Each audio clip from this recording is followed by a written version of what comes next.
ڈانگری پر پونچھے، پھر آہستہ آہستہ دم کے اس حصے کی طرف آیا جو بالکل سامنے تھا۔ وہاں سے میں نے آئینی مچان کے سب سے اونچے پلیٹ فارم پر چھلانگ لگائی۔ اپنا پورا کام نمٹانے میں مجھے صرف 4 منٹ کا مختصر سا عرصہ لگا تھا، مگر مجھے یوں محسوس ہو رہا تھا جیسے صدیاں بیت گئی ہوں۔ کچھ یوں بھی تھا کہ 4 منٹ کی اس مختصر سے کام کے لیے طویل منصوبہ بندی کی گئی تھی جو کئی مہینوں پر محیط تھی۔ اس وقت دوسری شفٹ کے 2 کاریگر آ پہنچے۔ ان کا کام پیچ کس نہ تھا۔ اس پلیٹ فارم پر مجھے دیکھ کر ان کی نگاہوں میں تجسس ابھرا، مگر اس وقت تک میں خود پر پوری طرح سے قابو پا چکا تھا۔ ان دونوں میں سے ایک فرانسیسی تھا اور دوسرے شخص کا تعلق الجزائر سے تھا۔ الجزائری نے ہاتھ اٹھا کر جہاز کی دم کی طرف اشارہ کرتے ہوئے فرانسیسی زبان میں مجھ سے پوچھا، یہ تیار ہے؟ ایک لمحے کو تو میری سمجھ میں نہیں آیا کہ کیا جواب دوں۔ مجھے یوں لگا جیسے وہ میرے کام کے متعلق پوچھ رہے ہوں، لیکن میں نے بڑی تیزی سے خود کو سنبھال لیا۔ میرے کام سے ان کا کیا تعلق ہو سکتا تھا؟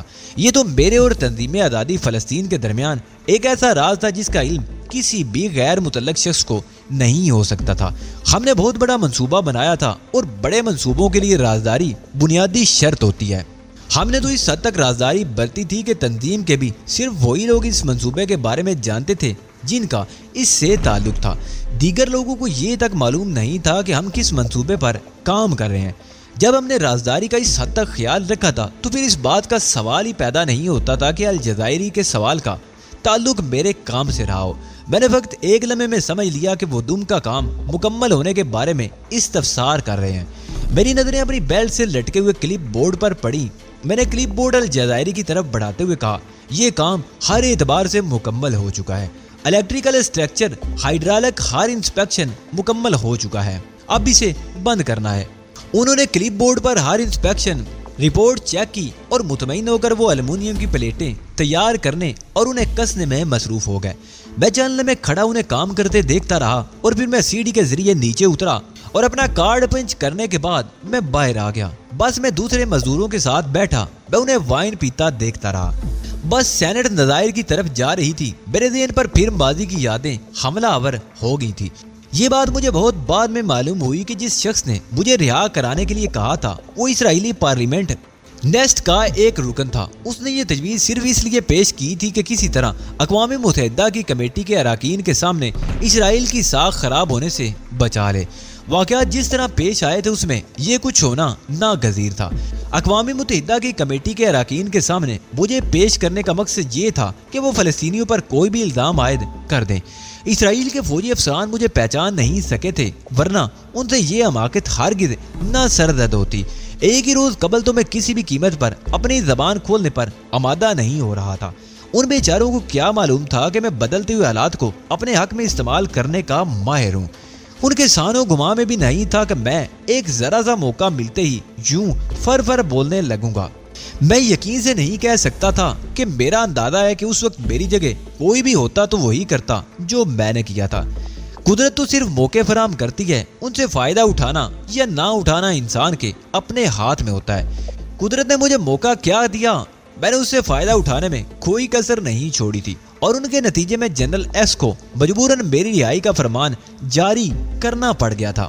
یہ کس طرح ممکن ہے کہ مجھے اپنی رہائی کا حکم کا خیال آنے کے ساتھ ساتھ کرنل ڈیوڈ نہ یاد آ جائے، جبکہ مجھے کرنل ڈیوڈ یاد آتا ہے۔ میرے جسم میں غصے کی ایک شدید لہر دوڑ جاتی ہے۔ کرنل ڈیوڈ وہ شخص تھا جس نے فوجی حکم کی خلاف ورزی اس طرح سے کی تھی کہ اس پر خلاف ورزی کا الزام بھی عائد نہیں کیا جا سکتا تھا۔ مجھے کامل یقین تھا کہ اس کی نیت میں فطور تھا، میں خود کو اس کے رحم و کرم پر نہیں چھوڑ سکتا تھا۔ کچھ تو یہودیوں کی فطرت سے آگاہ ہونے کے باعث اور کچھ اس کے انداز سے میں نے اس کے عزائم کا اندازہ لگا لیا تھا۔ قید سے فرار ہوتے وقت میرے جسم میں ان گنت گولیاں اتر گئی تھی۔ یہ سانحہ لمحاتی فرق سے پیش آیا تھا۔ اگر مجھے ایک لمحہ بھی مزید مل جاتا تو میں نے دریا میں چھلانگ لگا دی ہوتی، لیکن کبھی یوں بھی ہوتا ہے کمند اس وقت بھی ٹوٹ جاتی ہے جب لبے بام 2-4 ہاتھ سے بھی کم فاصلے پر ہوتا ہے۔ گولیاں جسم میں اترتے ہی میں گر پڑا تھا، تاہم قدرت کا غیبی ہاتھ اس وقت بھی میری مدد پر آمادہ تھا۔ جس وقت وہ گولیاں مجھے لگیں میں دریا کے کنارے پہنچ چکا تھا اور دریا میں چھلانگ لگانے ہی والا تھا کہ گولیاں کھا کر میں گرا ضرور، مگر خشکی پر نہیں، دریا کی نرم آغوش میں، اور دریا کی مہربان لہریں مجھے یہودی درندوں سے دور بہا کر لے گئیں۔ فرار ہوتے ہوئے بھی میں نے اسرائیل پر ایک کاری ضرب لگائی تھی۔ اسٹیفن ایوان اور ان کے دونوں ساتھی اراکین نے اسرائیلی افواج کے رویے کو جارحیت پر مبنی قرار دیا تھا اور ان کی رائے میں فلسطینی مظلوم ٹھہرے تھے۔ اس بیان کو عام ہونے سے بچا لیا گیا تھا۔ اس کی رائے متاثر کرنے میں بہرحال میں نے نمایاں کام کیا تھا اور پھر جنرل ایکس کو بھی تو ریٹائر کر دیا گیا تھا۔ جنرل ایکس تو خیر ریٹائر کر دیا گیا تھا، مگر کرنل ڈیوڈ ابھی تک اپنی جگہ موجود تھا۔ اس نے اپنے ذاتی فیصلے سے مجھے موت کے منہ میں پہنچا دیا تھا اور اس کی یہ حرکت ایک قرض تھی۔ یہ قرض مجھے ہر حال میں چکانا تھا۔ میں پہلے جیسا نہیں رہا تھا، مجھ میں بڑی تبدیلیاں آ گئی تھی۔ موت کے منہ سے بچ نکلنا میرے لیے ایک نیا تجربہ تھا۔ کئی گولیاں لگنے کے باوجود زندہ رہ جانا کوئی معمولی بات نہیں ہوتی۔ میں کئی روز موت و زیز کی کشمکش میں مبتلا رہا تھا۔ مجھے ابتدائی طبی امداد بھی پورے طور پر نہیں مل سکی تھی۔ میرے جسم سے گولیاں نکالنے کا کام لبنان کے ایک گاؤں کے جراح نے کیا تھا۔ یہ تو محض اتفاق تھا کہ چند روز گزرنے کے بعد ہی تنظیم آزادی فلسطین کے لوگ مجھے تلاش کرنے میں کامیاب ہو گئے تھے۔ وہ چند روز جب میں موت و زیز کی کشمکش میں گرفتار رہا تھا میرے لیے اپنی زندگی کا قیمتی ترین تجربہ تھا۔ اس دوران بیشتر وقت میں ہوش و آواز سے بیگانہ رہا تھا، تاہم میری یادداشت میں ان چند دنوں کی دھندلی یادیں اب تک موجود ہیں۔ ان یادوں میں سب سے نمایاں چیز وہ ناقابل برداشت تکلیف ہے جس سے میں ان چند دنوں کے دوران گزرا تھا۔ نکاہت، کمزوری، تکلیف اور بے ہوشی کے علاوہ ان دنوں کا سرمایہ اور دھندلی اشکال ہے جو کبھی واضح شکل اختیار نہیں کر سکیں۔ کچھ نامانوس آوازیں، ہاں صرف آوازیں، ان کا کوئی مفہوم نہیں ہے۔ میں آج بھی اپنے ان محسنوں سے ملنے کا مشتاق ہوں جنہیں اللہ تعالیٰ نے میرا نجات دہندہ بنایا تھا۔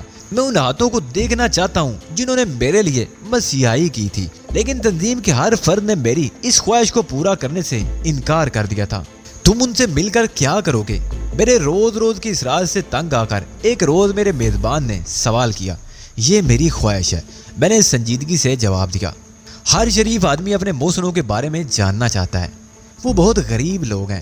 عبداللہ سروانی نے میری آنکھوں میں دیکھتے ہوئے کہا، محنتی کسان ہیں جو اگر محنت نہ کریں تو انہیں 2 وقت کی روٹی بھی میسر نہ آ سکے۔ میں اس جواب پر مضطرب ہو گیا۔ گویا میں لا علمی میں ان پر بوجھ بنا۔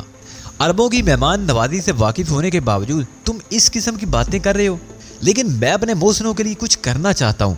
انہوں نے میری زندگی بچا کر مجھ پر میری زندگی کا سب سے بڑا احسان کیا ہے، لیکن یہ مت بھولو کہ زندگی اور موت کا اختیار صرف اللہ کے ہاتھ میں ہے۔ اس نے جسے چاہا اس کام کے لیے وسیلہ بنا دیا۔ میں جانتا ہوں بے شک ایک کو دوسرے کے لیے وسیلہ بناتا ہے، لیکن تم لوگ یہ کیوں چاہتے ہو کہ میں اپنے محسنوں کے لیے وسیلہ بننے نہ پاؤں؟ تمہیں پوری طرح فٹ ہونے میں کئی ماہ کا عرصہ لگے گا اور یہ پورا عرصہ تم خاموشی سے گزارو گے جیسے ہم چاہیں گے ویسے۔ دیکھو عبداللہ، میں تنظیم آزادی فلسطین کا بھی شکر گزار ہوں۔ تم لوگوں نے مجھے بہترین علاج کی سہولتیں مہیا کی ہیں، مگر میں نے کبھی خود کو کسی کا پابند نہیں بنایا اور اب بھی نہیں بناؤں گا۔ میری بات سن کر عبداللہ کسی گہری سوچ میں ڈوب گیا۔ پھر چند لمحے بعد اس نے کہا، ہم اپنے مفاد میں نہیں بلکہ تمہارے فائدے کے لیے یہ سب کچھ کر رہے ہیں، لیکن میں اپنا اچھا برا خود سمجھ سکتا ہوں۔ میں نے اٹھتے ہوئے کہا، میری طرف سے تنظیم کے بڑوں کا شکریہ ادا کر دینا۔ اس وقت تک میری توانائی پوری طرح بحال نہیں ہوئی تھی اور میرے بائیں پیر میں ہلکی سی لنگڑاہٹ بھی موجود تھی۔ ایک گولی نے میرے بائیں پیر کی ہڈی کو نقصان پہنچایا تھا۔ تم بہت جذباتی ہو رہی، عبداللہ نے بے بسی سے کہا۔ ہمارا خیال تھا کہ اب تمہارے جذبات کسی حد تک تمہارے قابو میں آ جائیں گے۔ ہاں میں بہت جذباتی ہوں عبداللہ۔ یہ جذباتیت نہ ہوتی تو اس وقت بڑے سکون سے زندگی گزر رہی ہوتی، مگر تمہارا یہ خیال غلط ہے کہ میرے جذبات میرے قابو میں نہیں ہیں۔ شاید ہی کبھی میرے جذبات میرے قابو سے باہر ہوتے ہوں، اور اپنے محسنوں کے لیے تو میں جان کی بازی بھی لگا سکتا ہوں۔ بیٹھ جاؤ ولی، ہمیں غلط نہ سمجھو۔ جن لوگوں نے تم پر احسان کیا ہے وہ بالواسطہ طور پر ہمارے محسن بھی بن گئے ہیں، اور دونوں کے مفادات کا خیال رکھنا ہماری ذمہ داری ہے۔ تو پھر مجھے ان لوگوں کا پتہ بتاؤ جنہوں نے مجھے دریا سے نکال کر میرا علاج کرایا تھا، لیکن ہمارا خیال ہے کہ تمہیں ان کا پتہ بتانا ان کے مفاد میں نہیں ہوگا۔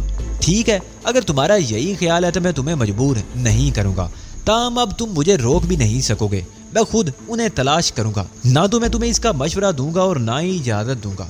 کیا تم مجھے زبردستی روکو گے؟ میں نے عبداللہ کو گھورتے ہوئے کہا اور وہ ہنس پڑا۔ تم بہت ضدی ہو علی۔ نہیں، ہم زبردستی تمہیں نہیں روک سکتے، تاہم اب میں بعض حقائق تمہارے علم میں لانے کے لیے مجبور ہو گیا ہوں۔ کیا مطلب؟ میں نے چونکتے ہوئے کہا۔ تم نے مجھ سے کچھ چھپایا بھی؟ ہاں علی، عبداللہ نے ایک طویل سانس لے کر کہا۔ ہم نے یہی فیصلہ کیا تھا کہ تمہیں ان باتوں سے بے خبر ہی رکھا جائے گا، تاہم اب ان کا تمہارے علم میں لانا ناگزیر ہو گیا ہے، ورنہ تم اپنے ساتھ ان غریب کسانوں کو بھی مشکل میں پھنسا دو گے، الجھن میں مبتلا کر دیا تھا۔ جو کچھ تمہیں کہنا ہے جلدی کیوں نہیں کہہ دیتے؟ تمہاری خوش قسمتی تھی کہ اسرائیلی فوج کا کوئی بھی شخص تمہیں شناخت نہیں کر سکا تھا۔ اگر انہیں یہ معلوم ہو جاتا کہ تم علی یار خان ہو تو دو ہی باتیں ہوتی، یا تو اس وقت تم زندہ نہ ہوتے، یا زندہ ہوتے تو ان لوگوں نے تمہیں اس حال تک پہنچا دیا ہوتا کہ تم موت کی دعائیں مانگ رہے ہوتے۔ مگر اس بات سے ان لوگوں کا کیا تعلق ہے جنہوں نے میری جان بچائی تھی؟ جنرل ریکس نے بڑی مجبوری کے تحت تمہاری رہائی کا حکم جاری کیا تھا، شاید زندگی میں پہلی بار اسے اپنی فطرت کے خلاف کام کرنے پر مجبور ہونا پڑا تھا۔ جب کمیٹی کے ارکان کیمپ کا معائنہ کر کے چلے گئے تو جنرل ریکس نے سب سے پہلے تمہارے بارے میں پوچھا۔ کرنل ڈیوڈ نے اسے جب اپنے کارنامے سے آگاہ کیا تو وہ بہت خوش ہوا، لیکن دوسری طرف نیسٹ کے رکن کی رپورٹ پر ہائی کمان حرکت میں آ گئی اور جنرل ایکس سے اس قیدی کے بارے میں تفصیلات طلب کر لی گئی جس کی وجہ سے اسرائیل کی پوزیشن خراب ہوئی تھی۔ جنرل ایکس بیچارہ تفصیلات کیا فراہم کرتا، اسے کچھ معلوم ہی تو نہیں تھا، تاہم وہ تمہارا حلیہ تو بیان کر ہی سکتا تھا، سو وہ اس نے کر دیا، اور ہیڈ کوارٹر کو یہ معلوم کرنے میں دیر نہیں لگی کہ دراصل وہ قیدی کون تھا۔ میں نے بے چینی سے پہلو بدلا، اس وقت تو میں یہی سمجھتا رہا تھا کہ اسرائیل کے لوگ میری اصلیت سے بے خبر ہی رہے، لیکن عبداللہ کی اس انکشاف سے معلوم ہوا کہ میرے فرار کے بعد انہیں میرے بارے میں علم ہو گیا تھا۔ میرے لیے ایک حیران کن بات یہ تھی کہ تنظیم نے یہ بات مجھ سے چھپائی کیوں تھی؟